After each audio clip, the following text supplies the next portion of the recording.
In this video, I am going to show you how to fix IPTV Smarters Pro if it's not working.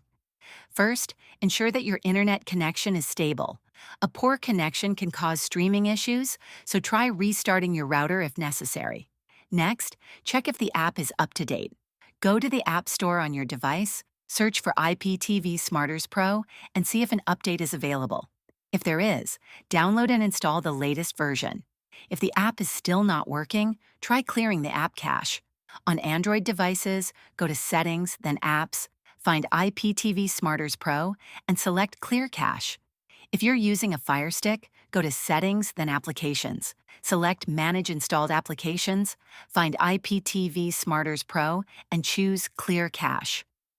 Another common issue is incorrect login credentials. Double-check your username, password, and server URL provided by your IPTV service provider to ensure they are entered correctly.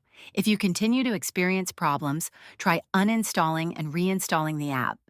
After reinstalling, re-enter your login credentials and see if the app functions properly. If this video helped you, please like and subscribe to the channel.